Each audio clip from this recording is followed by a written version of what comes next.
Bonjour, shalom, assalamu alaikum. Nous sommes bien heureux de vous retrouver en ce début de semaine et nous avons foi que vous vous portez très bien, que vous nous suivez dans de bonnes conditions, aussi bien à vos domiciles, sur vos téléphones, un peu partout également sur l'application, que ce soit ici sur le Denigba national ou en Afrique et dans le monde entier. À la technique, c'est toujours le duo Vitogbe Kokou Michel Tomega et Géro Dakucha. Et autour de la table, trois confrères déjà attablés. Aliro Moru Chakala, bonjour. Bonjour Sass, bonjour à toutes et à tous. Uriel Enyang de Mega Info, bonjour. Bonjour Innocent, bonjour à tous les auditeurs et auditrices de Canal FM. Et Lucien Djossou-Mensan de Le Combat du Peuple, bonjour à vous Lucien. Bonjour à toutes les auditrices et à tous les auditeurs. Bonjour à Sass. Merci, c'est très gentil. Donc, début de semaine, j'ai trouvé des dépêches assez importantes dans vos journaux. Nous allons les partager avant d'attaquer le plat de résistance, à savoir le processus de l'élection présidentielle dont le premier tour reste fixé au 22 février. Et comme nous le faisons depuis des semaines, nous allons partager l'actualité et également les analyses sur le profil des différents candidats. D'aucuns évoquent, déjà anticipent sur l'issue du scrutin, c'est la presse. Et c'est notre devoir de partager avec celles et ceux qui nous écoutent et qui nous font confiance et qui nous témoignent leur encouragement à toujours les servir avec des informations autant que possible vraies, des informations utiles et bienveillantes pour la communauté togolaise. Dédié à Sogba, bonjour. Bonjour Sass, bonjour aux auditrices, auditeurs de Canal FM et bonjour aux aînés en studio. Merci. Juste la pensée du jour pour nous mettre en réflexion pour l'émission, c'est Myrna Loy qui a écrit que la vie, ce n'est pas seulement avoir et obtenir, c'est aussi et surtout être et devenir. Encore une fois, la vie, ce n'est pas seulement avoir et obtenir, c'est aussi et surtout être et devenir. C'est ce que nous apprend Myrna Loy. Nous attaquons en même temps le premier chapitre. C'est un peu la presse. La semaine dernière, depuis deux semaines d'ailleurs, suite aux États généraux, 6e édition, que le CONAP a organisé cette année à Kara, d'où vient aussi le PPT qui a tenu également un atelier de formation. Nous allons revenir là-dessus demain. Mais suite au JPO de Kara, il y a ce projet de la presse inclusive d'élaborer en son sein une grille tarifaire commune. Nous en avons parlé la semaine dernière parce que la grille a été validée par toute la presse. Je rappelle, il y a l'OTM, il y a le CONAP, il y a le CETEP, il y a PPT, il y a le SENGIT, il y a l'UGIT, il y a Uratel, Atopel. Ce sont toutes les organisations professionnelles des médias qui ont convenu d'élaborer cette grille vraiment inclusive. Et la grille a déjà été présentée la semaine dernière aux partenaires, n'est-ce pas, Liromoru Chakala? Oui, la grille a été effectivement présentée aux partenaires. Ils étaient tous présents, venant des ministères, de certaines directions et de sociétés. Et ensemble, on a échangé. On n'a pas voulu que ce soit quelque chose qui soit imposé à ses partenaires. La presse, dans son ensemble, a voulu que ce soit interactif et que les partenaires à qui nous avions à soumettre ce tarif harmonisé puissent avoir aussi son droit et voir un peu comment est-ce qu'on peut mener ensemble la barque jusqu'à destination. Oui. Le consensus était au rendez-vous. Nous nous sommes accordés sur presque l'essentiel parce que c'était opportun que la presse, surtout la presse privée, puisse prendre le devant des hostilités où nous refusons et nous mourons, où nous acceptons et que les partenaires aussi accompagnent la dynamique et nous allons survivre parce que il y a des contingences. Il y a le nouveau code de la presse qui nous fait obligation de nous transformer en société et on ne peut pas se transformer en société, être dans le délai parce que c'est un moratoire de 3 ans qui nous a été donné parce que il faudrait que la presse vive, il faudrait que la presse comprenne que ces mutations-là demandent de notre part des changements. Donc, si les médecins qui sont mieux nantis que nous se sont accordés à harmoniser un peu les frais des consultations et tout ça là, pourquoi la presse doit être en marge de tout ça là? Donc, nous avions décidé d'aller au devant et le jeudi passé, c'était effectif. Les partenaires et tous étaient présents et on a lancé la dynamique. Merci de nous rappeler que la presse au Togo, aussi bien publique que privée, que ce soit l'écrit, l'audiovisuel ou le numérique, nous sommes devant de multiples défis. D'abord, au terme du code de la presse révisé, toute la presse, notamment privée, même publique, a juste 3 ans pour se conformer aux nouvelles réglementations, notamment la presse privée. Nos petits organes devront devenir de véritables sociétés de presse. Également, les obligations de la sécurité sociale, la plateforme, comment appelle-t-on, la convention collective que défendent les journalistes, tout un ensemble de défis aussi bien légaux que technologiques, et tout ça également de professionnalisme. La presse qui a besoin d'avoir des moyens pour faire face à tous ces défis, d'où cette grille tarifaire commune. Mais comme cela ne va pas s'imposer, je lis aujourd'hui dans la Aube Nouvelle que la nouvelle grille prend effet à partir d'avril prochain. Oui, c'est à partir d'avril prochain.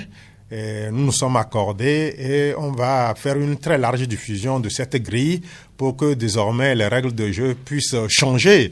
Et la presse privée, cette seule où c'est le demandeur, celui qui demande nos services, qui nous impose le taux, le montant payé. Maintenant, c'est nous qui allons être au devant et imposer, et pas forcément nos désirs, parce que eux aussi sont d'accord par rapport à cette grille harmonisée.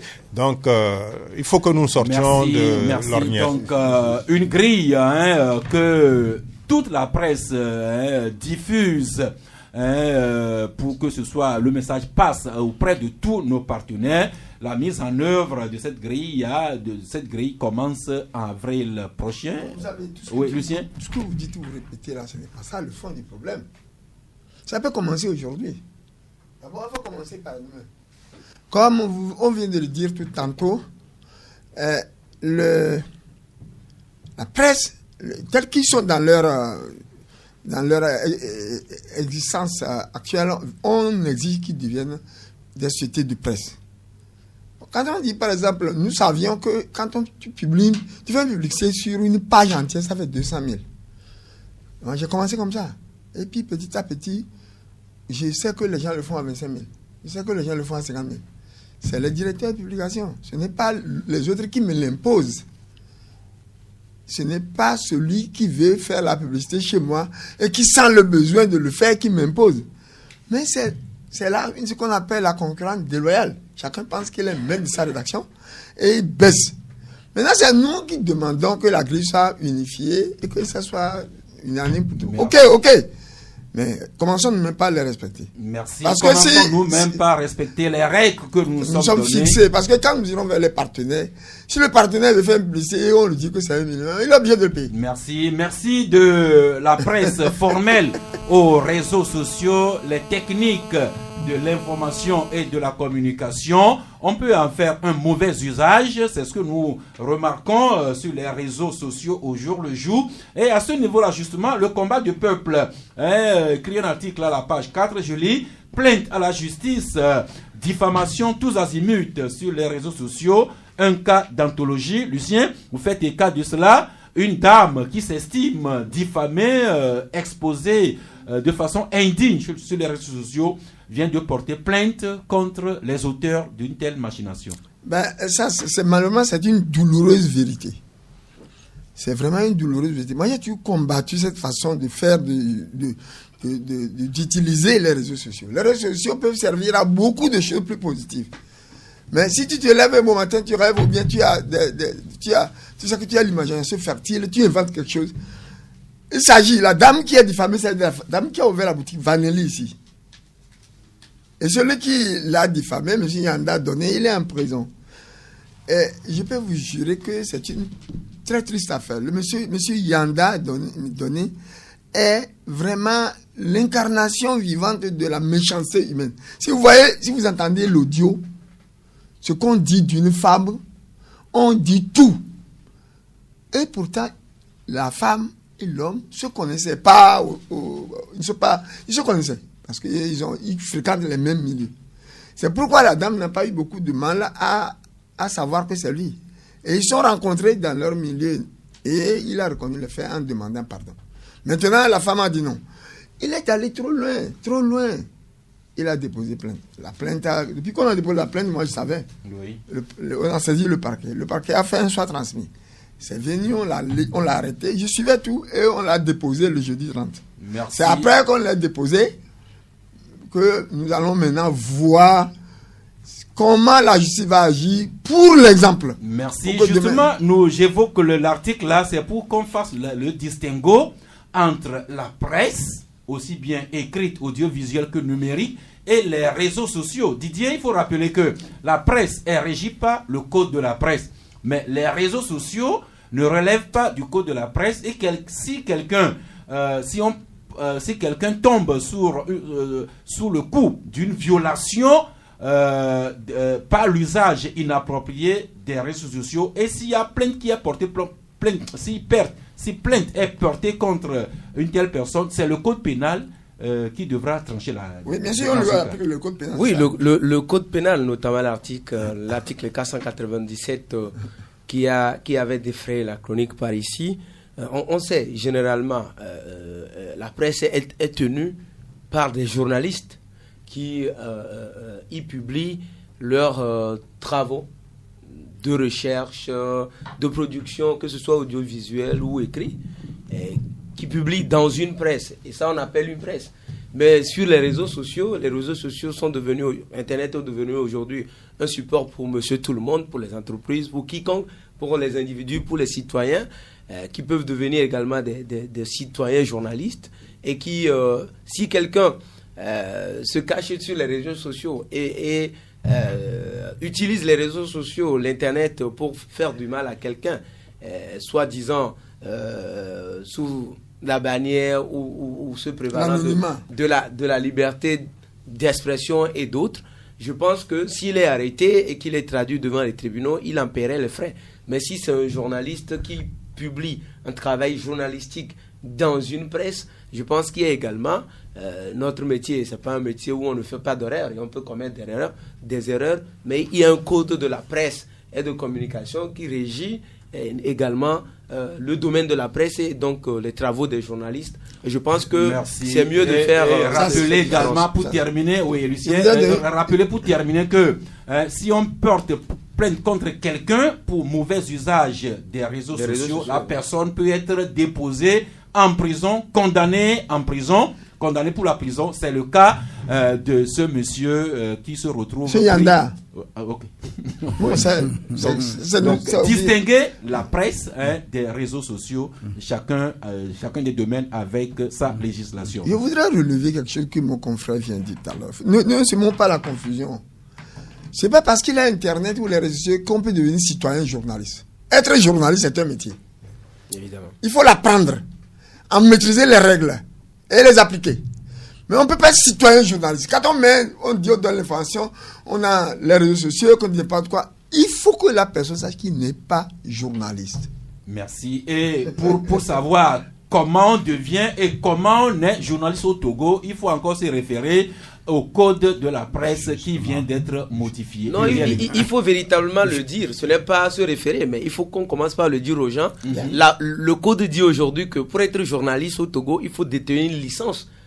Soit en journalisme ou soit dans un diplôme équivalent, mais licence quand même, et pas moins de 8 ans d'expérience, au moins 5 ans pour certains et 8 ans pour d'autres. Donc, n'importe qui ne peut pas devenir journaliste aujourd'hui. Et je m'en réjouis d'ailleurs pour la jeune génération. La plupart ont eu au moins la licence. Bien sûr. Quand moi j'ai commencé le travail, voilà. Ce que j'ai constaté, merci. tous les jeunes avaient leur licence. Pour chuter, Pour jeter la chuter, enfin, ceux qui pensent que les journalistes c'est des moins que rien, c'est des désœuvrés, des gens qui n'ont pas fait des études, ils doivent se tromper. Le code ne vient que confirmer ce qui existe vraiment. Merci. Donc ce distinguo fait maintenant, nous pouvons passer à ce petit chapitre de diplomatie où, comme l'écrivent des journaux, comme l'économiste Robert Toussaint, le ministre des Affaires étrangères de l'intégration africaine, qui s'occupe également de la coopération, si je me trompe. Des Togolais de l'extérieur. Eh bien, il poursuit son travail. Dernièrement, il a rencontré son homologue de la Finlande. Et au cours de leur rencontre, Robert Toussaint sollicite l'appui de la Finlande dans le cadre de la mise en œuvre du plan national de développement et diplomatie, mais de proximité. Le Togo vient de nommer un nouvel ambassadeur extraordinaire et plénipotentiaire auprès de la République sœur du Ghana. C'est le colonel Aoki Panassa qui a ce privilège-là de nous représenter auprès du Ghana. Panassa Aoki, colonel de son État, il a eu à diriger l'OTP en son temps avant qu'il soit transformé en SNPT. Il a également travaillé au cabinet militaire du président de la République, ce qui a amené Togo Breaking News à titrer. Vous nous rappelez le titre de votre dépêche? Un officier du cabinet de Faure Gnassingbé en mission au Ghana. Il faut rappeler également que le colonel Panassa a dirigé durant au moins 1 an la direction de la gendarmerie. Donc c'est quelqu'un d'expérimenté, un homme de confiance, l'un des hommes de confiance du chef de l'État, qui a été donc envoyé en mission, c'est comme ça moi je perçois, au Ghana. Et donc il a vraiment décliné les objectifs de sa mission, c'est de renforcer la coopération déjà bonne entre le Ghana et le Togo, et d'aider également dont on sait que c'est une lutte commune contre l'insécurité dans la sous-région.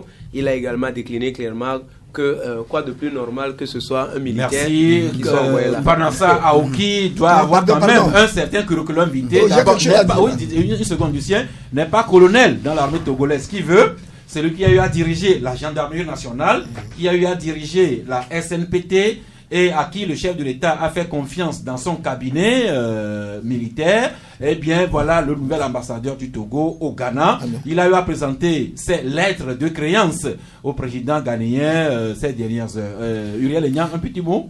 Non, un nouvel ambassadeur du Togo au Ghana, je pense qu'on ne va pas discuter autour de la personnalité même. C'est la mission qui lui est conférée qui est importante. S'il peut faciliter l'existence des Togolais au Ghana, s'il peut faciliter beaucoup de choses pour permettre à tous ceux qui veulent travailler entre le Ghana, le Togo et le Ghana, c'est ça l'essentiel. Qui il a été, qu'il soit homme de confiance de Faure Gnassingbé ou pas, moi je pense que c'est les compétences dont il fait preuve qui l'ont amené là-bas. Donc il n'a qu'à exercer sa mission comme pour laquelle on l'a envoyé là-bas, et puis il rendra service à nous tous.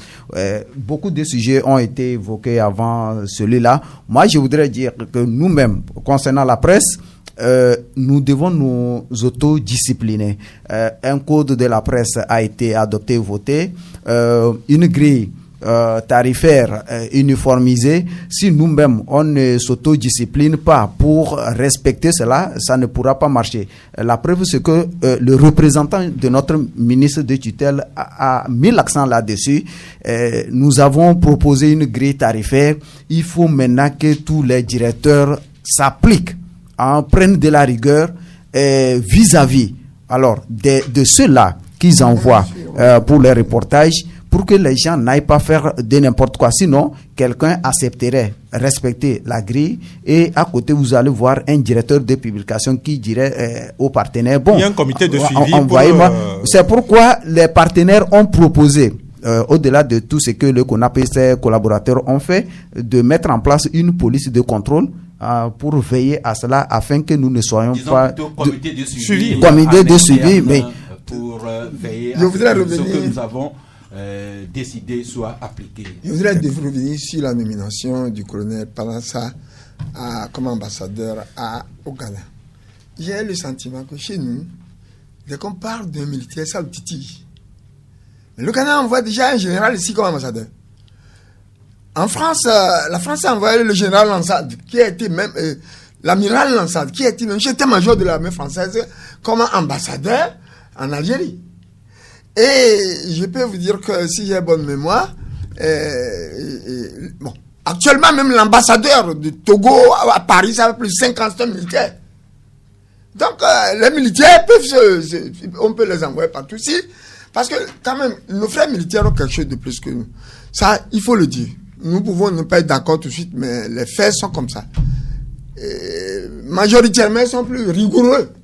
Et quand ils reçoivent des missions, ils restent dans le cadre de la mission. Et c'est mieux comme ça. Merci. Un auditeur nous édifie que, d'abord, Michel nous dit que les meilleurs ambassadeurs sont d'ailleurs des militaires, et de par l'histoire, le Togo n'est pas le premier. Non, loin de là. Même le Ghana, vous voyez, général.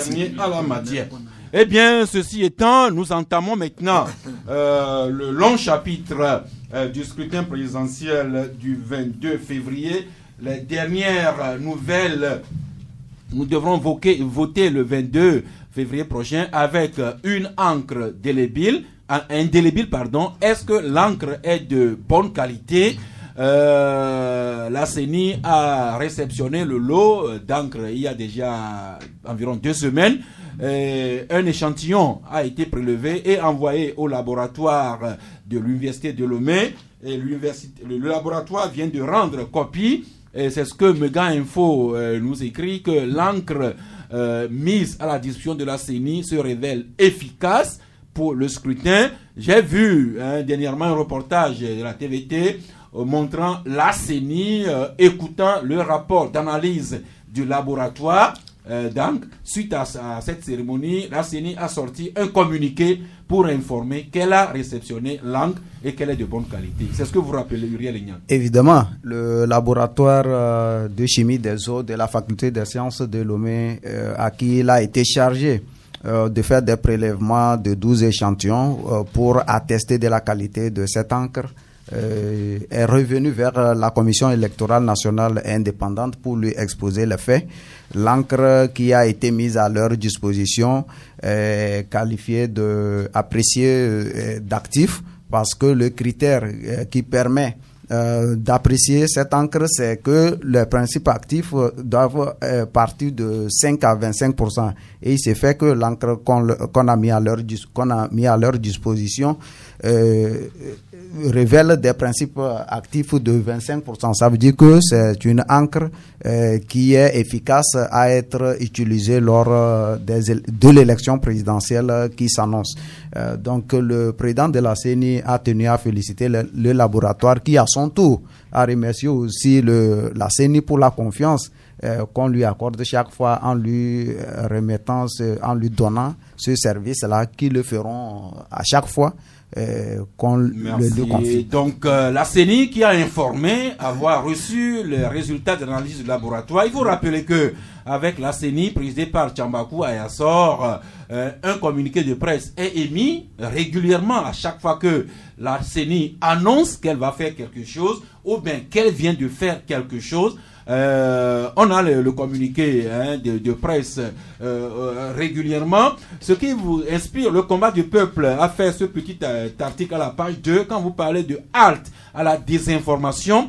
Dans l'article, vous revenez sur les attaques de certains milieux vis-à-vis de la CENI, mais vous rappelez également que la CENI communique à temps réel sur ses activités au jour le jour. Lucien? Ma préoccupation en tant que journaliste dans notre pays, si vous voulez compter avec mon expérience, ce n'est pas nécessairement l'encre indélébile. L'encre indélébile, c'est bien. Et vous savez que le Togo est composé majoritairement 70 ou 75% d'illettrés. Quand les gens votent, c'est eux qui sont la masse. Et ils ne savent même pas, on met leur doigt dans l'encre. Ils ne savent pas comment faire même pour le nettoyer, pour revenir après. Mais on a mis ces choses-là comme garde-fou pour la transparence de l'élection. Mais dès lors que les candidats eux-mêmes, déjà maintenant, déclare que l'autre ne peut pas gagner aux élections, sauf s'il a triché. Il ne peut pas gagner, sauf s'il a triché. Donc, l'idée s'incruste dans la tête des gens. On devait pouvoir, nous les journalistes, nous sommes souvent redressés. Nous avons des règles, des lois qui nous guident dans notre démarche de tous les jours, dans notre cheminement professionnel. Nous sommes toujours régulés. Mais il va falloir qu'on pense à réguler aussi les hommes politiques. Pourquoi on fait tout ça? Si un candidat peut se lever et dire que lui là, il ne peut jamais être élu si les choses sont transparentes. C'est ça qui fait qu'on arme les esprits. Et au lendemain de chaque élection, c'est peut-être, mais c'est le langage politique. Non, c'est pas le langage politique. Tant d'élections ici et ailleurs. Mais revenons sur ce que font les gens. Et Tchakala, comme je le disais, depuis ce processus, aussi bien la CENI que la HAC, ces institutions et organes informent à temps réel. La dernière fois, quand la CENI a eu le rapport des experts sur le fichier électoral, un communiqué a été diffusé. Quand la CENI a commencé à déployer les matériels non sensibles, un communiqué a été rendu public, comme la réception également du rapport d'analyse sur l'encre indélébile. Nous espérons qu'il en sera ainsi à chaque fois que la CENI va aborder un nouveau chapitre. C'est un peu également ce que fait la HAC. Et même au cours des réunions du comité de suivi qui sont tenues au ministère, un communiqué est toujours rendu public. Comme ça, on pourra suivre toujours ce que font les institutions et organes. Maintenant, si quelqu'un a des raisons d'émettre des critiques, on pourra toujours le faire aussi. Oui, absolument.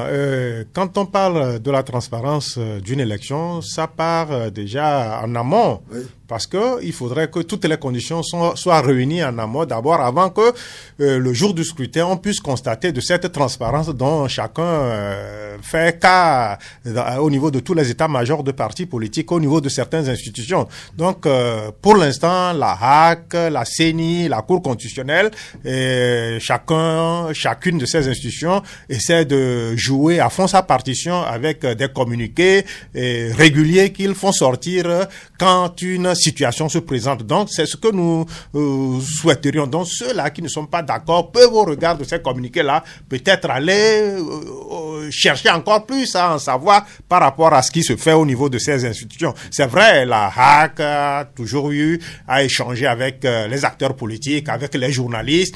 Il y a les autres institutions aussi, même qui ont des partenariats avec la presse et d'autres. Maintenant, il y a un cas que je voudrais soulever. Il va falloir, je ne sais pas, c'est du ressort de qui, toutes les fois, c'est responsabilité du journaliste en période électorale, comme si c'est par les journalistes que l'apocalypse s'abattrait sur le Togo. C'est tout faux. Les journalistes togolais ont été toujours exemplaires en période électorale. Ils ont toujours joué comme il se doit leur partition. Maintenant, on a constaté de tout temps que certaines zones sont inaccessibles à certains candidats. Quand vous prenez certaines préfectures. Mais je souhaiterais quand même qu'au niveau de certaines institutions, on puisse aussi réunir les préfets tous, et qu'on leur demande de laisser leur petit territoire ouvert à tous les candidats, qui ne mettent pas des entraves, qui peut-être vont être sujets à disserter au niveau de certains états-majors. Donc, les journalistes ont été tout le temps associés à la chose. D'autres acteurs aussi ont été aussi associés. Maintenant, il appartient, je ne sais pas si c'est le ministre de l'administration territoriale, la CENI ou bien qui va le faire, maintenant d'appeler aussi les préfets et de les enjoindre que c'est une élection qui est ouverte à tous et qu'ils permettent aussi à tous les candidats et à leur groupe aussi de pouvoir battre campagne, de pouvoir vendre leurs messages dont ils sont porteurs au niveau des préfectures respectives. Donc, je crois que c'est très important. C'est bien à propos de rappeler cette préoccupation, cette préoccupation partagée par presque tous les Togolais et qui se retrouve dans la dernière sortie du parti, la CPP. La CPP qui a sorti un communiqué de presse dernièrement, et le confrère Togo Matin qui en parle à la page 11 écrit que la CPP révèle les urgences qui devraient guider les acteurs politiques. Et autre journal, c'est Liberté également qui publie intégralement le communiqué de presse de la CPP. Je l'ai lu et je retiens ceci. La CPP qui parle des urgences en ce moment électoral.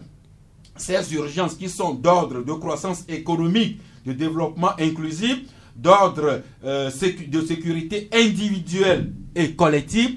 La CPP parle aussi de cohésion sociale, de lutte contre les inégalités, d'autonomie des institutions, d'éradication de la pauvreté et pour venir à l'accès libre de tous les acteurs au territoire. La CPP souhaite que la campagne électorale se déroule dans un climat de paix et de sécurité, que tous les candidats aient accès libre à tous les hameaux, fermes, villages, cantons, villes, bref, à tout le territoire de notre pays pour battre campagne.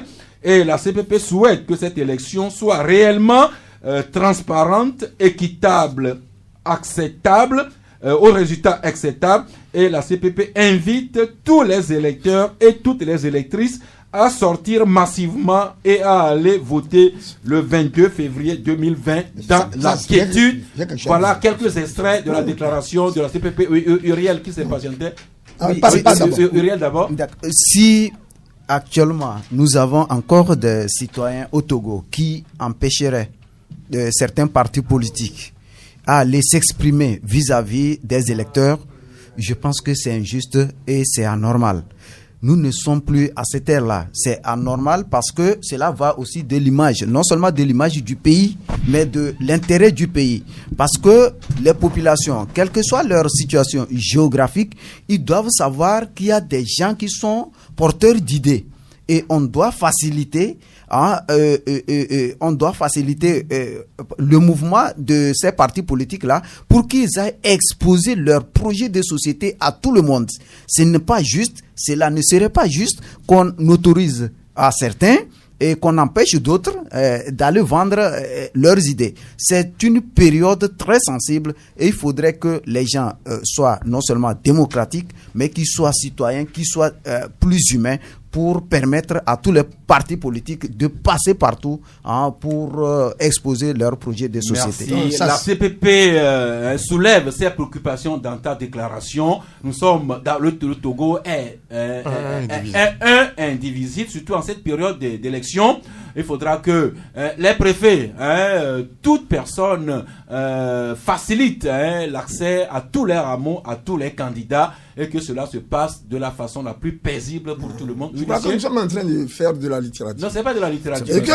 Si un parti comme la CPP trouve important de le mentionner, c'est que c'est important. Non, la CPP a parlé, c'est vrai, mais le problème n'est pas là. Le vrai problème, c'est que dans un pays normal, je rejoins Chakala, on ne doit même pas débattre ça. Il est normal que tout le monde doit avoir accès à tous les recoins du territoire national. Ne pas y aller, c'est violer la Constitution elle-même. Bon. Mais quand nous débattons, mettons les points là où ça fait mal. Nous avons dans notre pays, nous avons partout des Togolais extrêmement zélés qui cherchent des alibis et moins de choses, ils créent quelque chose pour empêcher tel homme politique dont la tête ne le plaît pas de venir. C'est ceux-là qu'il faut identifier. Il n'existe pas une loi au Togo qui interdit à n'importe qui d'aller battre campagne où il veut. Là, cela va sans dire. Mais ça se passe toujours. Même au cours des débats, nous revenons souvent là-dessus. Mais il y a des gens, ils sont têtus. S'ils apprennent que tel parti va venir, que le leader, la tête ne plaît pas, ils crient incidemment. Justement, c'est à ces personnes-là que nous nous adressons en rapport. Non, il faut pas généraliser. Il faut nommément les cibler. Quand vous les ciblez, ils savent qu'ils sont visés. Ok, pour le moment, nous sommes dans le général. Mais si nous avons des raisons de penser. Que ça s'est passé plusieurs fois, nous on sait. Oui, pour le moment, nous sommes dans la bienveillance, mais nous rappelons le principe républicain que le territoire doit être accessible à tous les candidats jusqu'aux hameaux les plus reculés. Il reviendra aux candidats de se doter des moyens physiques, des moyens en infrastructure, notamment véhicules et en ressources humaines, mais aucun préfet, aucune autorité civile ou militaire ne saurait interdire quelques portions du territoire aux candidats. Et puis, la CPP finit en appelant les Togolais à se rendre massivement aux urnes pour voter en leur âme et conscience. C'est ce que notre parti, les FDR, dit aussi. Les FDR qui ont également sorti un communiqué de presse le FDR demande également à tous les Togolais, qu'on ne sait pas leurs militants, d'aller voter. Seulement, les FDR disent que appellent la population à voter pour tous les candidats, sauf celui d'UNI. C'est l'essentiel de la déclaration des FDR. Oui, c'est FDR, c'est Maître Apevon et ses amis. FDR, c'est FDR. Voilà, moi, c'est pas le sigle. La parole est à Didier. Il faut qu'on le lui dise. Évidemment, ce que dit ou ce que disent les deux partis politiques de l'opposition, la CPP et les FDR, je pense que c'est fondamental. C'est assez fondamental, surtout que quand on sait que sur le fichier électoral, nous sommes plus de 3 600 000 de Togolais. Sur les 600 000. 600 000, hein. Et poussière 3 encore. 600 000, 614 000 ou quelque chose comme ça, qui doivent normalement voter pour désigner le président de la République. Pour les plus de 7 millions que nous sommes désormais, le recensement général de cette année pourra nous situer sur le nombre final. Mais il se trouve que depuis quelques élections, les Togolais ne votent pas. Disons que les Togolais votent de moins en moins. Bon, voilà. Ou bien se rendent de moins en moins aux Bon, urnes. Voilà. Un peu pratiquement la moitié, autour de la moitié vont voter. Et ce qui fait que des gens ont le sentiment que les autorités élues ou ceux qui sont issus des élections n'ont pas de légitimité, parce que si sur 7 millions de Togolais, 1,5 million vont élire quelqu'un ou 1 million vont élire quelqu'un, les gens ont le sentiment, les gens ne se retrouvent pas. Aujourd'hui, nous sommes à un rendez-vous, à un carrefour, et il faut donner un nouvel élan à notre nation.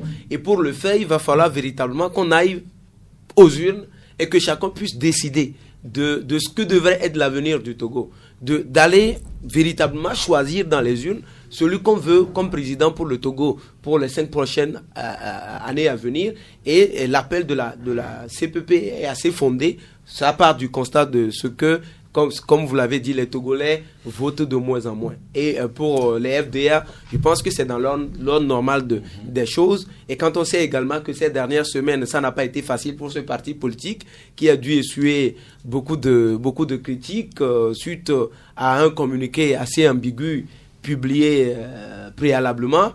Et cette précision-là est de taille et vaut la peine aujourd'hui. Les militants, la précision qui dit que préalablement, le parti avait dit que ne se retrouve pas dans l'élection et donc que les militants devraient se mettre... Le FDR. Voilà, les militants devaient se mettre à l'écart et tout, sans donner de consigne de vote. Maintenant, le parti est revenu à la charge pour expliquer en fait sa démarche et dire que cette fois, ces militants peuvent aller voter pour tous les candidats de l'opposition, sauf celui d'UNIR, mais en votant à leur âme et conscience. Je pense maintenant que les militants de ce parti politique-là sont situés sur ce que devrait être la conduite à tenir lors de l'élection présidentielle du 22 février. Merci. Revenons encore sur la préoccupation de l'accès libre de tous les candidats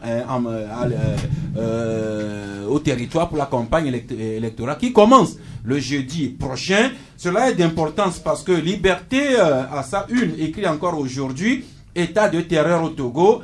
Après Yakubu, Moutawakilu et Aboubakar Tchakipi du PNP, la rafle des Kotokoli continue. Nous rappelons ça parce que il revient dans les médias et dans d'autres préoccupations que certains milieux, notamment les régions de Tchaoudjo, Sokone, Mangoï, Bafilo, souffriraient d'accès libre des populations et des acteurs politiques. Alors, reçu sur une radio de la place hier, Monsieur Agba Kondi Charles Madjob, qui est le responsable des Sages Unis,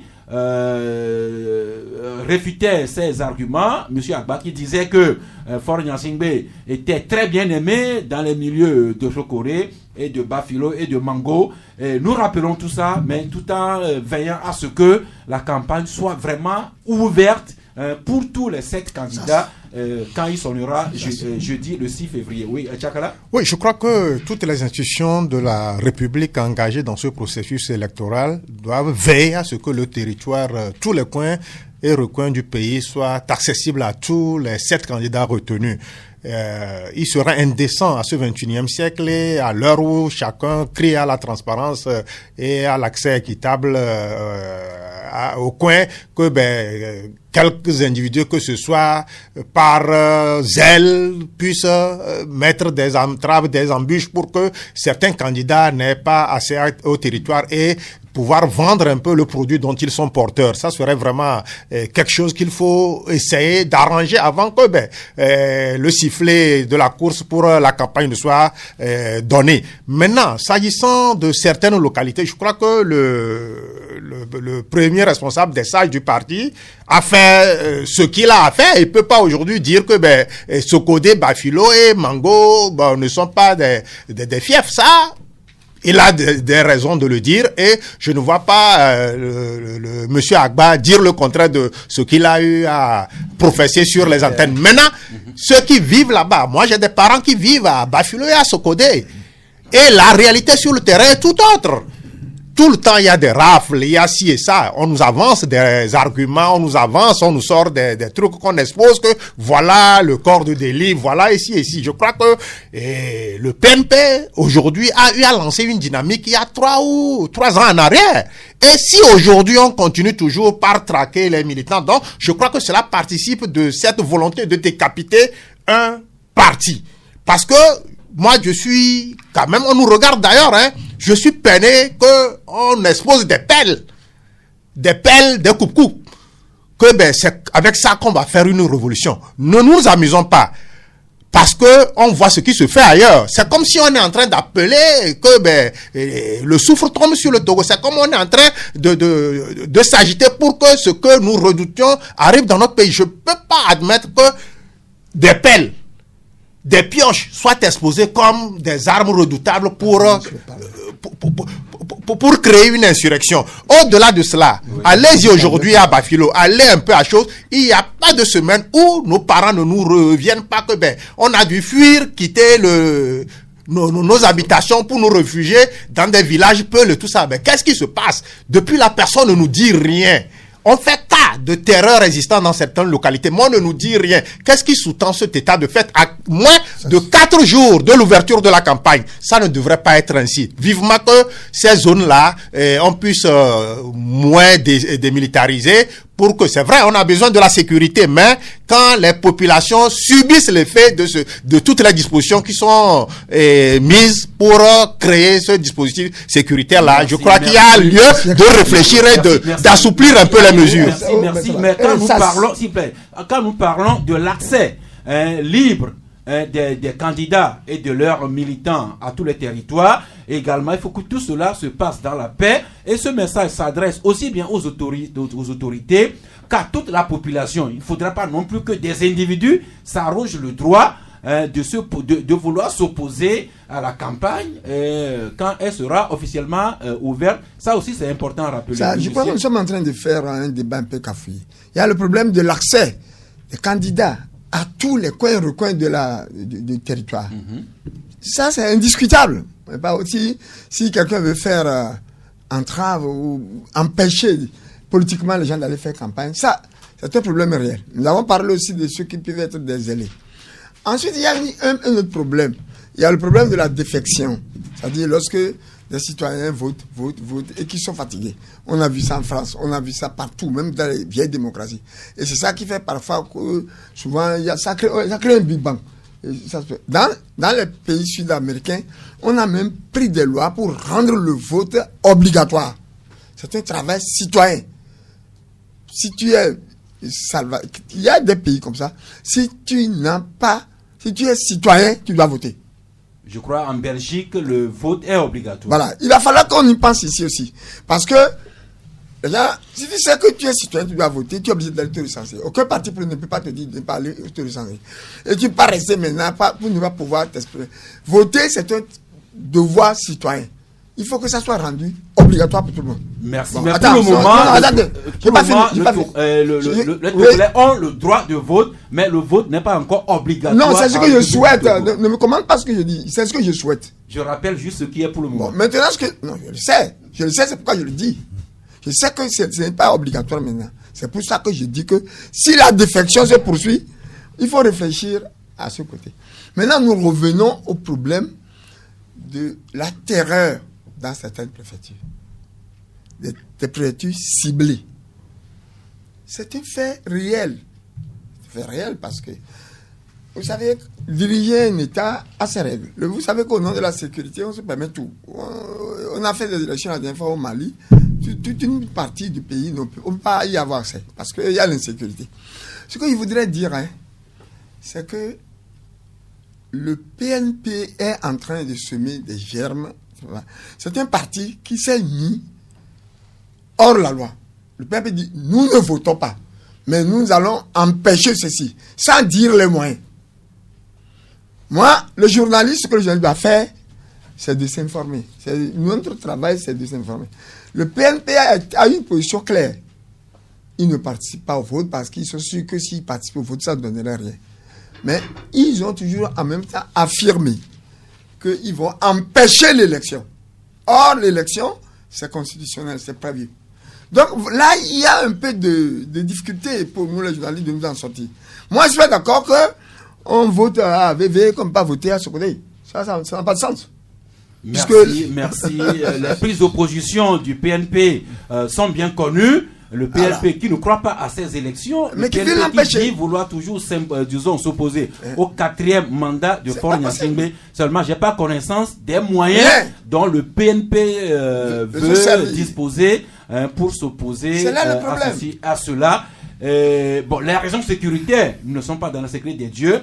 Nous avons besoin d'aller devenir en sécurité. Les autorités en charge de la sécurité doivent faire leur devoir, mais nous estimons et nous demandons que cela soit fait en tenant compte des normes de la République, de tous les principes des droits humains et d'accès libre des Togolais, notamment de ceux qui battront campagne à partir du 6 février prochain. Uriel, un détail encore dans ce sens-là? Je veux bien commenter les propos du PNP, mais je ne connais pas son représentant, son porte-parole actuel. Ni Tipi Adjadam, ni qui... Bon, il y a longtemps, je n'ai pas encore lu le message du PNP. Ne vous hasardez pas. Maintenant, concernant l'accès libre et équitable à tous les candidats. Des candidats au territoire. Des candidats au territoire. Franchement, je persiste. Vous savez, je ne crois pas que le chef de l'État actuel ou bien le président d'un parti politique soit content que ces militants n'aillent pas dans telle ou telle zone pour battre la campagne. C'est l'occasion, lors de cette phase-là, pour que les gens disent la vérité aux gens. Quels gens? Que ce soit que les candidats face aux populations, que les populations puissent s'exprimer pour dire c'est vrai, nous vous connaissons dans tel, mais il y a des insuffisances sur tel. Je ne sais pas si vous me comprenez. N'empêchez pas les gens d'aller sur le terrain. Vous qui allez. Donc, il faut que les candidats et leurs militants se retrouvent face à la population pour que la population puisse s'exprimer sur leurs conditions de vie. Si vous empêchez d'autres d'aller, ça veut dire que vous ne voulez pas écouter la vérité. Que tout le monde aille pour qu'on puisse écouter chacun. Merci. Maintenant, on va finir avec ce que les journaux disent autour de certains candidats. À la page 5 de Liberté, je lis par exemple tout au nom du 4e mandat. Et cela veut dire que le UNIR déploie vraiment une artillerie lourde et tous azimuts.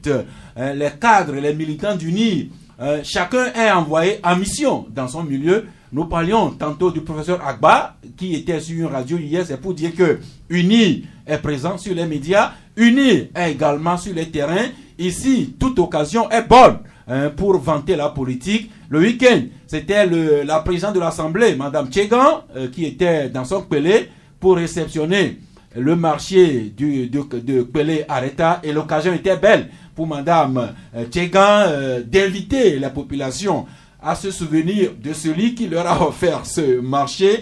Il en a été de même à Mango, où c'est la saison des cadeaux du chef de l'État que Noël de Pouken remet aux populations.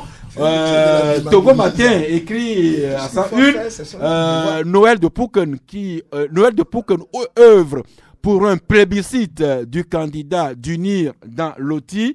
Je crois, Uriel, votre journal aussi en parle de cette action de Noël de Pouken qui est un peu le porte-parole du candidat Faure Gnassingbé dans Nouvelle Opinion. oui, c'est dans Nouvelle Opinion qui nous parle de ça.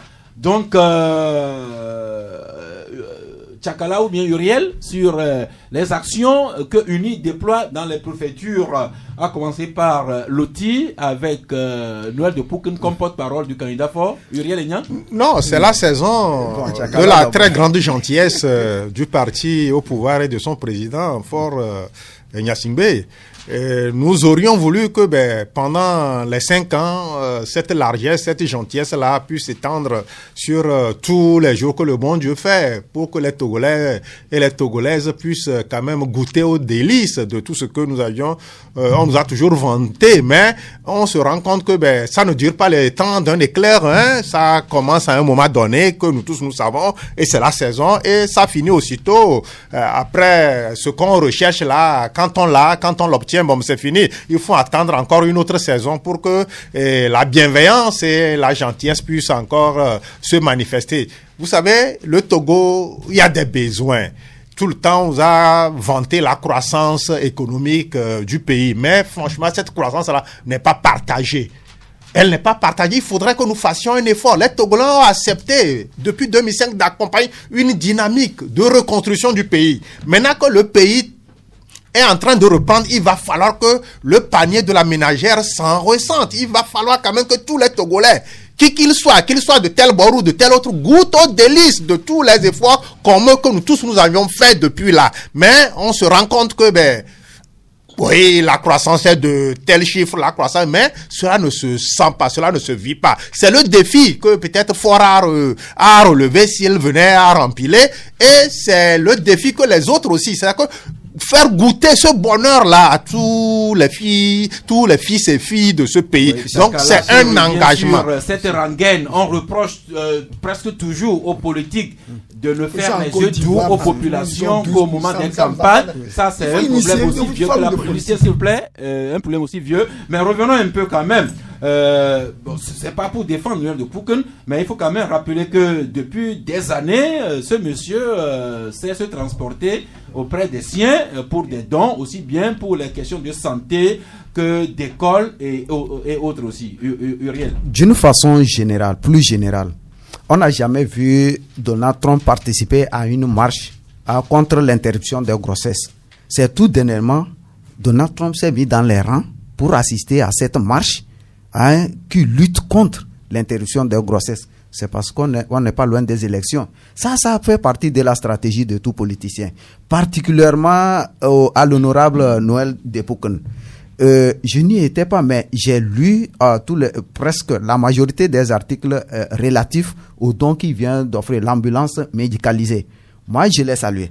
Que de Pouken fasse partie du parti au pouvoir ou bien de l'opposition, franchement, si vous avez une fois assisté, comment vous l'appelez, quand on sort un malade d'un centre de santé à un autre, où on dit par exemple il est sous oxygène et que l'ambulance doit être équipée d'oxygène pour maintenir les malades en vie, vous comprendrez l'importance de cette offre. Franchement, moi je les salue, qu'il soit de quel bord, si un politicien arrive à offrir de tels genres de choses, moi je pense que c'est pour le bien des populations. Au-delà de ce qu'il est en politique, c'est pour le bien des populations. Maintenant, si les candidats, les militants ont choisi la veille des élections pour faire la part de leurs choses, bon, tant mieux. Merci.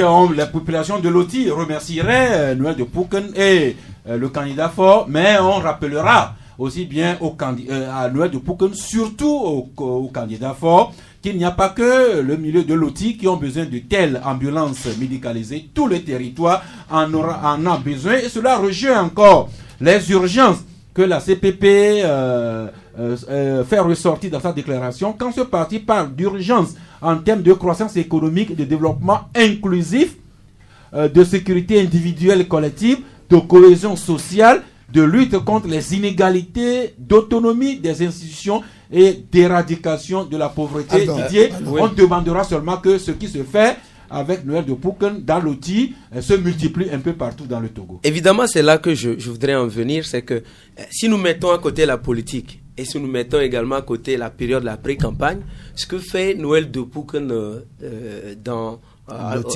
l'outil là-bas est assez salutaire en tant que, si on le prend sous le prisme de citoyenneté, fils du pays. Voilà, de fils du pays.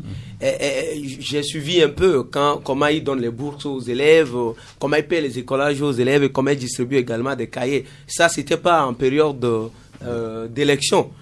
Maintenant que peut-être que la période d'offre de l'ambulance a été peut-être retardée pour en faire campagne, puisqu'on présente comme don du chef de l'État, c'est la pré-campagne et donc on n'y peut rien. Mais si les autres cadres, que ce soit du parti au pouvoir ou d'autres partis politiques ou d'autres entités du Togo, peuvent faire autant dans leur préfecture, dans leur localité ou dans leur région, je pense que la plupart des problèmes que nous relatons à chaque fois par ici, la plupart de ces problèmes-là connaîtra un début de solution ou soit carrément une solution. L'ambulance qui a été donnée là-bas, d'autres préfectures, d'autres localités en attendent encore, d'autres communes en attendent encore. Vous savez, Tabligbo, d'où je viens, l'hôpital qui est là-bas n'existe que de nom. Bon, on nous annonce que ce sera construit, on attend de voir, mais il n'y a pas d'ambulance. Les ambulances qu'il y a là-bas, c'est grâce aux Sœurs de la Providence. Vous connaissez l'hôpital, on va dire de référence dans la région là-bas, qui est à Couvé. C'est grâce aux Sœurs de Providence qu'on peut avoir une ambulance là-bas. À part ça, il n'y a pas d'ambulance officielle. Donc, si on peut multiplier les dons comme ça pour toutes les localités, même jusqu'à AVV, chez le doyen. Pourquoi pas à Bafilo, à Sokoré, pour évacuer les gens qui se plaignent. Je pense véritablement, je pense véritablement que ça va aider les populations énormément. Merci. Et c'est une action salutaire, sauf que c'est un peu politique aussi, donc on n'a pas le choix. Iliel vient de dire quelque chose.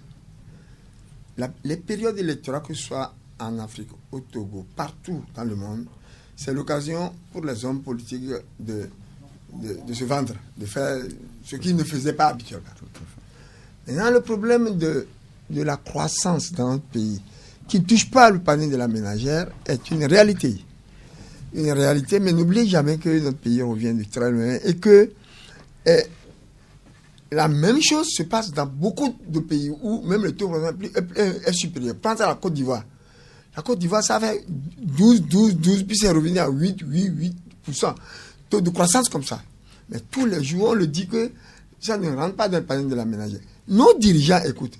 La BAD vient de publier hier, cette nuit, que les pays africains ont eu généralement un taux de croissance très bon taux de croissance. Alors, que les hommes politiques entendent. Nous, ce que tout le monde dit ici, si les hommes politiques peuvent profiter de la période électorale pour faire des dons, donner des cadeaux, ce n'est pas une invention, une orientée togolaise. C'est partout comme ça. Mais en même temps, ils doivent largement ouvrir leurs oreilles pour écouter les critiques ou les suggestions ou tout ce qu'on leur dit. En ce sens que la prochaine fois, ils vont dire, bon, j'ai fait tout ça, mais on m'a critiqué. Alors, quel genre de politique il faut initier pour que la majorité des Togolais puissent bénéficier de quelque chose? C'est la période des dons, des cadeaux, d'accord, mais il faut dire à son bas, il faudra que les populations veillent à ce que les dons et les libéralités des candidats ne soient pas des occasions d'achat de conscience, qu'on n'aille pas nécessairement voter pour le candidat qui fait les dons seulement maintenant. J'ai appris qu'il y a eu un don au marché de Kéké il y a quelques jours. Véritablement, oui, c'est également l'occasion où il y a des dons, des surprises, des cadeaux qui viennent surprendre les gens par ici et par là. Évidemment, il va falloir quand même que les Togolais prennent conscience. C'est pas parce que quelqu'un vient vous donner quelque chose que vous allez vous faire harakiri. Il faut véritablement rester assez posé, garder la raison pour que dans l'isoloir, on est seul face à sa conscience et face à son Dieu et qu'on fasse le choix judiciaire qu'on pense pouvoir pas le don qu'on nous fait maintenant qui va déterminer la couleur du bulletin que nous devrions mettre dans l'urne le 22 février prochain. On va terminer rapidement par... il n'y a pas que le candidat fort, il y a aussi les 6 autres. Mais le seul dont parlent les journaux aujourd'hui, c'est Agbayome. Notamment le télégramme du Togo qui revient sur cette cérémonie qui s'est déroulée dans l'église catholique de Doumassessé le samedi dernier, où, comme l'écrit le télégramme du Togo, Dynamique Podjoro est uni à l'église. Dieu n'aura que l'embarras du choix pour dire que Monseigneur Podjoro a investi Agbayome Kodjo, qu'il a consacré au Sacré-Cœur de Jésus et au cœur immaculé de Marie. C'était le samedi, cérémonie haute en couleur, où au sein de l'église, je vois ici le candidat Agbayome tenir le drapeau togolais au sein de l'église au cours d'une messe présidée par Monseigneur Podjoro. Mais le télégramme du Togo met à côté également un autre candidat, Faure Gnassingbé, avec un autre archevêque, Nicodème. La dernière fois, quand Monseigneur Bariga prenait possession de sa diocèse, Faure Gnassingbé était là et Monseigneur Bariga était également à ses côtés. Et également cet article rappelle que que Faure Gnassingbé a eu l'occasion de rencontrer également des évêques, des archevêques jusqu'au pape François. Voilà là où on va suspendre nos échanges ici en attendant d'écouter les amis auditeurs intervenant sur le 22 21 33 74 ou bien le 22 20 19 68 pour revenir sur l'un ou l'autre sujet débattu aujourd'hui. 93.5 Canal FM.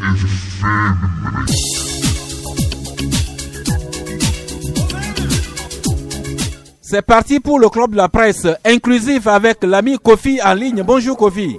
Oui, bonjour. Comment tu vas? Ah, ça va bien. Ok.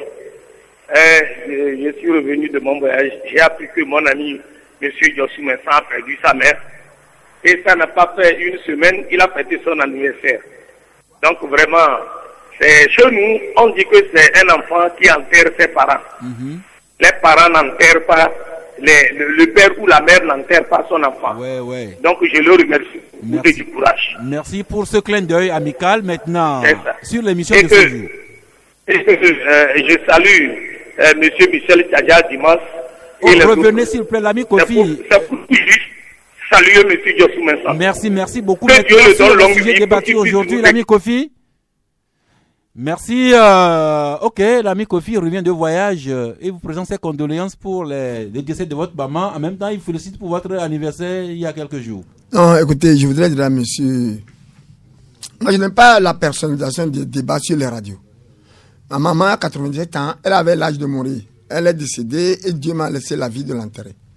Le jour de mon anniversaire, je suis journaliste. C'est pourquoi on en a beaucoup parlé. Je n'ai même pas tué. Merci. Comme vous ne souhaitez pas revenir là-dessus, nous passons la parole à M. Maglo. Bonjour. Bonjour, le plateau. Oui, nous vous écoutons. Ça, c'est la dernière fois au cours de mon intervention. Et j'avais posé une question à laquelle vous n'aviez pas répondu. Vous allez vous retrouver dans cette intervention. Aujourd'hui, vous êtes revenu sur la campagne ou campagne que font certains pour le compte du pouvoir, en l'occurrence le sieur Noël de Poken. Il distribuait des ambulances, des cahiers et tout cela, c'est très beau. Vous l'avez apprécié tout à l'heure.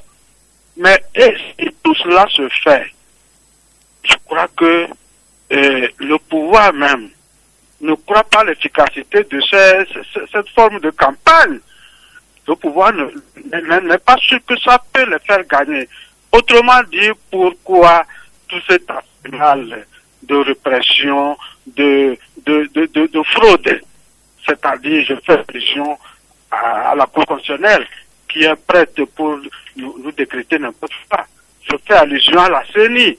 Si réellement c'est la campagne qui doit les sauver, mais je crois qu'on n'a plus besoin de le faire. Alors, pourquoi je dis ceci? Moi, je trouve que c'est du bluff, cette campagne. C'est du gaspillage encore de sous, de nos petits sous, de nous les contribuables. Merci, Monsieur Maglo. C'est votre liberté de le dire et vous le dites si bien. Notre travail, c'est quand même de vous dire ce qui se fait au jour le jour, du moins ce que nous trouvons dans les journaux. Oui, Lucien? Micro? Lorsque nos compatriotes prennent la parole pour parler, ils n'ont qu'à faire très attention. Ce qui se passe à Dapaon n'est pas ce qui se passe à Kouveoua ou ailleurs. Si, au moins pendant une campagne électorale, quelqu'un trouve son argent ou bien le président, on offre une ambulance médicalisée pour les gens de là-bas, je ne peux pas dire que c'est du gaspillage. Parce que cette ambulance va servir au moins à certains citoyens togolais. Merci. Ce que nous avons demandé. Ça, nous l'avons déjà dit. Non, mais nous l'avons demandé aux populations de savoir réceptionner leurs cadeaux, mais de garder leur droit de vote, leur devoir de vote en leur âme et conscience. Non, là, c'est pas ça. Tu mélanges les deux choses. Mais notre ami dit que c'est du gaspillage, les cadeaux qu'on donne. De toutes les façons, le cadeau sert. Merci. Ça, nous l'avons déjà dit. Bon, maintenant, on prend l'abonné. Abonné, bonjour. Monsieur Jacques, bonjour. Oui. Moi, j'ai deux interventions. Allez-y. La première, c'est sur l'accès équitable et libre pour toutes les zones. Mais j'ai pu comprendre que la pré-campagne pour le professeur Oulou n'a pas été bien revue à Kara. Ah bon? Oui, il a été... on l'a pas accepté. Il a dû faire des petits groupes pour pouvoir sensibiliser les jeunes. Ça, c'est devant la pré-campagne, ça. C'était quel jour, ça, s'il vous plaît? Ça fait 2 semaines de cela. Lui-même, il a intervenu longuement chez vos consoeurs à Pyramide FM. Je l'ai bien écouté. Okay. Donc, si déjà la pré-campagne est comme ça, que des zones sont interdites d'accès, ce n'est pas bien. Et je prends aussi le cas de Sokodé dont vous parlez. J'ai pu voir dans le passé que le président de la République a fait un tour à Sokodé. Et qu'après, hier, en écoutant M. Agba sur Pyramide FM toujours, il disait qu'il y a toujours des armes qui circulent, que les militaires cherchent. Ça nous laisse perplexes. Donc, si on veut donner l'opportunité à tout le monde, il faudrait que, valablement, soit on est en démocratie, on utilise les lois, ou soit on est en dictature, on confère à tout le monde d'utiliser ses moyens pour pouvoir arriver à bout de son boulot. Deuxième intervention, moi je suis contre les dons et libéralités, que ça vienne de l'opposition, que ça vienne des indépendants ou ça vienne que ça vienne du pouvoir. Pourquoi je le dis? L'article 72 du Code électoral stipule que pour la pré-campagne ou la campagne, on n'a pas besoin de ça. Donc, quelle que soit la personne qui donne ambulance, qui donne riz, qui donne t-shirt, qui donne casquette, ce n'est pas ça le vrai travail. Parce que le code électoral, notre code électoral, le dit à son article 72, lisez-le, c'est interdit. Ce qui est interdit par la loi, ça ne se fait pas. Cultivez-nous, informez-nous, sensibilisez-nous pour qu'on puisse connaître. Si, par exemple, le projet de quelqu'un emballe un citoyen, c'est la meilleure des choses. Mais quand j'amasse les fonds, et pour que, à l'approche d'une campagne, d'une élection, je vais faire des routes, je vais faire des dons pour aiguillonner et pousser le citoyen lambda à voter pour un parti, je dis absolument que c'est non. Merci, abonné. Merci de nous rappeler l'article 72 du Code électoral qui proscrit tout achat de toute velléité d'achat de conscience en période électorale. Et cet article, nous tous Togolais devrions nous l'approprier pour nous comporter en conséquence. Mais il y a l'auditeur Kolani qui est en ligne. Bonjour. Alors, bonjour Saf. Oui. Non, je salue le plateau. Nous vous saluons aussi.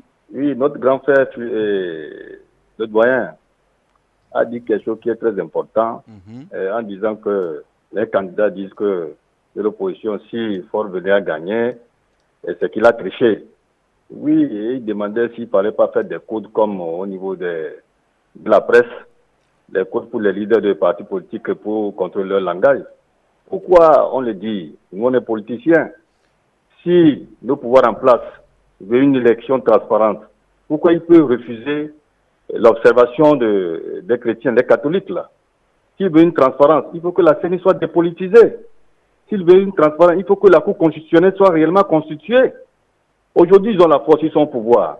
On pouvait demander les députés de retourner à l'Assemblée pour ramener l'article 105 ou qui disait s'il n'y a pas le Sénat,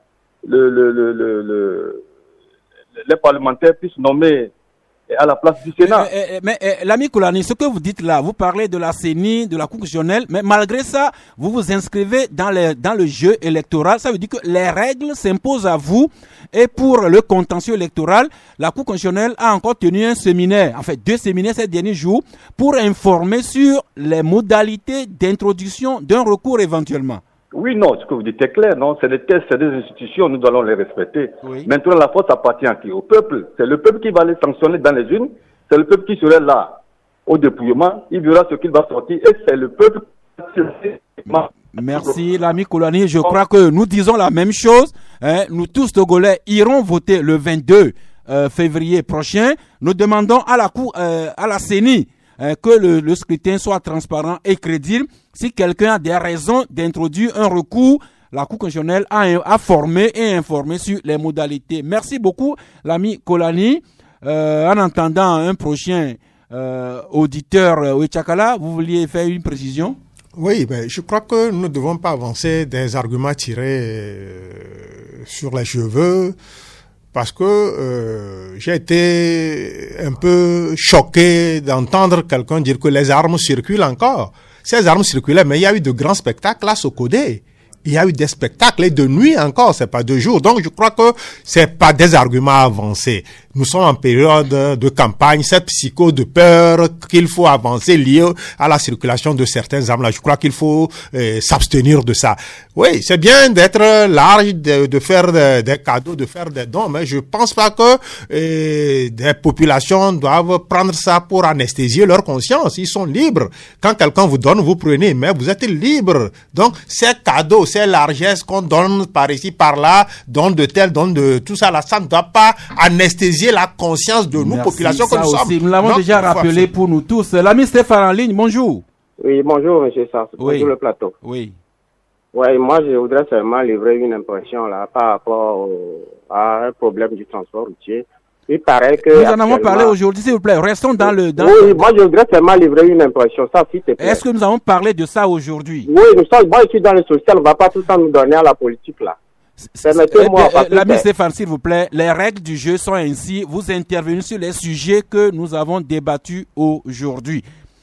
D'accord. Didier Assogba, sur le problème de sécurité. Bon, la sécurité, c'est une question sensible. Nous n'allons pas apprendre aux forces de l'ordre à faire leur travail. Seulement, nous leur demandons, en veillant sur la sécurité, de faire en sorte que nos droits élémentaires en termes d'aller, de venir et tout droit, que nos droits soient respectés pendant qu'ils veillent sur notre sécurité. En fait, personnellement, moi, j'ai aucun souci avec nos frères, nos grands frères, nos amis très respectés qui sont dans des forces de l'ordre et de sécurité, même de la défense. Certaines fois, quand on les croise à leur poste, à leurs différents postes, c'est avec sourire non, c'est pour les cas et amicalement. De Bafilo, Mango, oui, évidemment. Ou même de Palimé, notamment au quartier Zongo. Oui, j'arrive. Mais même on peut parler de Aguer, c'est pas exclu.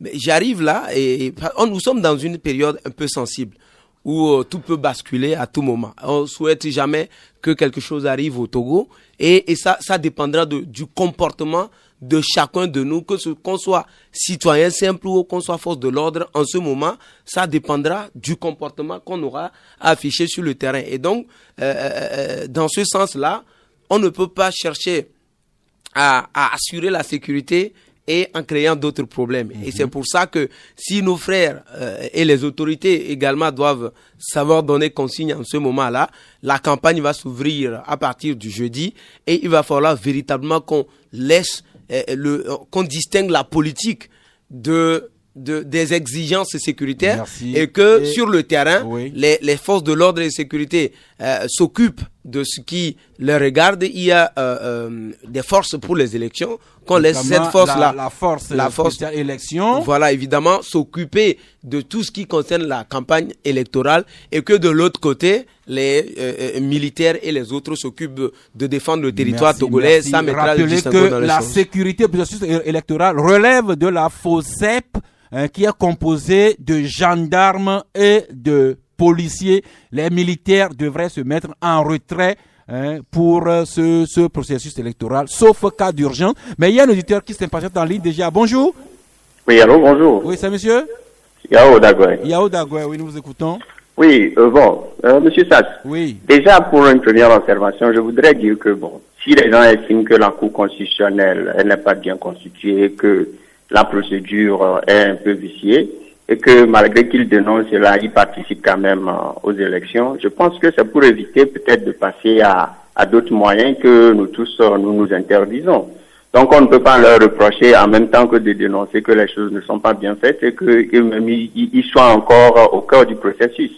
Sinon on leur demanderait de faire autre chose. Or autre chose n'est pas quelque chose que nous aimerions avoir dans notre pays. L'essentiel de mon intervention, c'est par rapport aux libéralités, aux dons que les gens font. C'est vrai que dans une analyse plus ou moins objective et théorique, on peut dire que ces dons profitent aux gens. Mais puisque nous remarquons que tout le monde n'arrive pas à faire ces dons, parce que c'est des choses qui coûtent cher, il faut déjà se poser la question de savoir, est-ce que nous avons tous les moyens de le faire? Si nous n'avons pas les moyens de le faire, pourquoi certains seulement arrivent à le faire? C'est parce qu'ils ont moyens, ils ont des moyens. Ils trouvent ces moyens où? Généralement, ce ne sont pas des industriels, ce sont des fonctionnaires d'État. Alors, est-ce qu'aujourd'hui, les revenus que les fonctionnaires d'État gagnent honnêtement peuvent leur permettre de faire ce genre de dons? À partir de cet instant, on peut quand même donc se dire, attention, il faut faire extrêmement attention, il ne faut pas que des gens détournent des moyens et qu'ils, d'une manière ou d'une autre, qu'ils reviennent faire des dons. En même temps, si nous continuons par fermer les yeux là-dessus, nous ne luttons pas contre la corruption. Nous faisons qu'encourager cela. C'est extrêmement important. Donc, l'analyse aussi doit, même si on veut apprécier, l'analyse également doit être faite pour attirer l'attention qu'il faut qu'il y ait un organe qui contrôle quand même. Quelqu'un qui offre une ambulance, ce n'est pas 1 million de francs. Alors, est-ce qu'il a les moyens ou est-ce qu'il trouve ses moyens pour le faire? Voilà un peu près aussi là où nous devons aller avec... l'ami Dagoué. On va terminer par l'ami Kpadenou et puis nous venons pour faire le point entre nous ici. L'ami Kpadenou, bonjour. Kpadenou qui est parti, j'aurais bien voulu qu'on... allô, bonjour. Allô, bonjour, monsieur Saz. C'est monsieur Kpadenou? Allô? Allô? Oui, bonjour. Allô? Allô? Oui, nous vous recevons. Ouais, je salue le plateau. Oui, c'est monsieur? C'est monsieur Léopold. Ok, allez-y. Ouais, moi je voudrais intervenir par rapport aux candidats qui se mangent le oui, diminuez un peu le bouton de votre poste à côté. Pour dire que l'heure n'est pas au mangement des uns et des autres. L'heure est de comment faire pour convaincre les électeurs pour gagner leur confiance et proposer un projet de société ou bien un projet bien garni pour pouvoir gagner la confiance des électeurs. C'est de ça qu'il s'agit à cette heure-là. Donc moi je voudrais convier les candidats à garder leur calme et à laisser les autres à s'occuper d'eux-mêmes. Merci. Merci. Les candidats auront compris et aviseront. Merci à vous tous qui avez pu entrer en ligne aujourd'hui. Mais nous, maintenant, on revient ici pour ramasser toutes les interventions des auditeurs. Lucien? Non, moi, je voudrais dire quelque chose. Nous sommes en pré-campagne, c'est vrai, et que les gens ont la liberté de dire tout ce qu'ils veulent. OK. Mais je veux que nous évitions autant que faire se peut les amalgames. Par exemple, l'avant-dernier auditeur a dit que celui qui offre une ambulance à 1 million. Or, moi, j'apprends ici que... Non, il a dit que l'ambulance n'est pas à 1 million. S'il vous plaît. C'est ça. Que ce n'est pas 1 million. C'est pas 1 million. Il dit que il a offert une ambulance qui n'est pas 1 million. Mais si j'ai bonne, si j'écoute bien, c'est toi, ça ce qui a dit que... L'intéressé a dit que c'était le don du chef de l'État. C'est-à-dire que c'est pas lui qui a acheté l'ambulance. Il y a une amalgame là-bas. C'est pas de Foukin qui a offert, il n'est que porteur de l'ambulance. Ça, c'est un. De deux, dans tous les pays, même aux États-Unis d'Amérique, où même Donald Trump a fait sa campagne avec énormément de millions, on a toujours combattu le fait de donner de l'argent aux gens, d'acheter leur conscience. Donc, nous ne faisons rien d'autre que ce que les gens font ailleurs. On combat toujours ça. Mais ce n'est pas ça, ne nous donne pas... Merci, mais un auditeur a rappelé quand même l'article 72 du code électoral. Tu l'as lu. On va le lire, Lucien. Bah, il faut le lire d'abord, il n'y a pas de commentaire. Vous aussi allez le lire d'abord. Moi, je vais le commenter. Je rappelle ce que l'auditeur a dit, l'article 72, nous allons tous lire et savoir comment nous comporter avec les libéralités en ce temps électoral. Ça, vous savez, il y a des fois des sujets qui nous mettent tellement mal à l'aise. Au-delà du fait que nous sommes des journalistes et que les auditeurs soient des citoyens comme nous aussi, des anonymes. C'est pas parce que Dieu nous a réveillés en bonne santé qu'on va dire de n'importe quoi.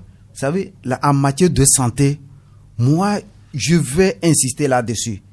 L'article 72, je venais de faire les recherches, qui est relatif même aux prérogatives du chef de l'État, qui n'a rien à foutre avec... L'article 72 du code électoral. Du code électoral, qui n'a rien à foutre avec ce qu'il nous a dit.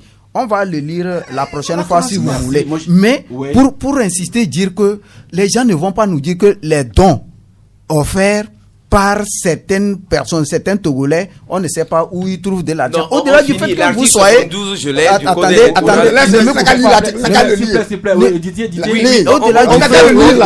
on peut l'abcès là et on avance. L'article 72 du code électoral togolais dit: pendant la durée de la campagne électorale, sont interdites les pratiques publicitaires à caractère commercial par la voie de presse, de radiodiffusion et de télévision, les dons et libéralités en argent ou en nature à des fins de propagande pour influencer ou tenter d'influencer le vote, l'utilisation des biens ou moyens d'une personne morale de droit public, d'une institution ou d'un organisme public aux mêmes fins. C'est ce que nous dit l'article 72 du code électoral. Cette émission à lire cet article-là et à se faire une opinion vraiment républicaine en ce temps électoral. Maintenant, achevez votre raisonnement, Uriel, très rapidement. Un fonctionnaire, est-ce qu'il lui est interdit d'autres activités pouvant lui rapporter de l'argent et offrir des dons aux populations? Je ne crois pas. Merci, on va voir cela. Eh bien, c'est la... Oui, Uriel? Non, mais vous, il y a un impératif du temps. Oui, allez-y. Non, justement, tous ceux-là qui nous appellent, ce ne sont pas des monsieur ou madame n'importe qui. C'est des gens quand même intelligents. C'est des gens aussi qui peuvent aussi être sur ce plateau. Donc, on doit prendre en compte tout ce qu'ils relèvent. Nous faisons les débats. Donc, c'est les gens qui sont à coller à leur poste récepteur, qui peuvent apprécier ce qu'on est en train de dire. Le gars qui a fait cas de l'article 112, il est dans son rôle.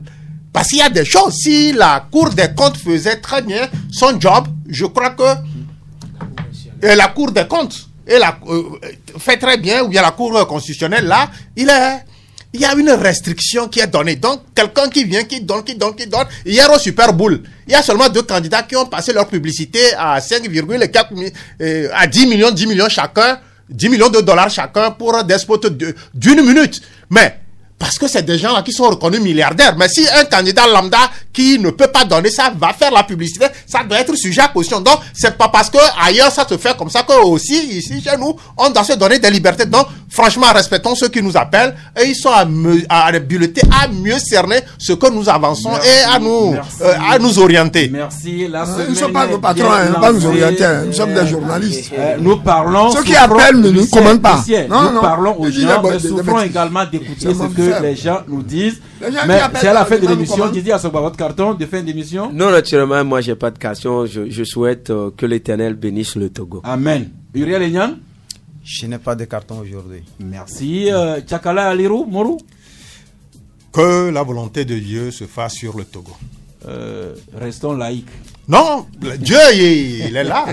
Que sa volonté se fasse. Amen. Lucien Diosou-Mensah. Oh, vous savez, Dieu, nous, tout ça... Non, votre carton. Carton, mais lui aussi, il a parlé. Je n'ai pas de carton, je vais dire autre chose. Merci. Eh bien, la semaine est bien lancée. Nous nous retrouvons demain, mardi à 11h, si Dieu le veut et Dieu le voudra bien.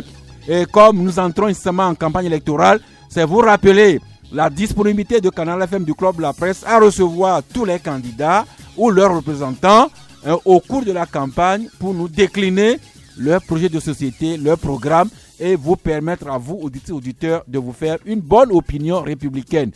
Rendez-vous donc à demain et que Dieu soit avec nous. Puis tout le monde, il va par là.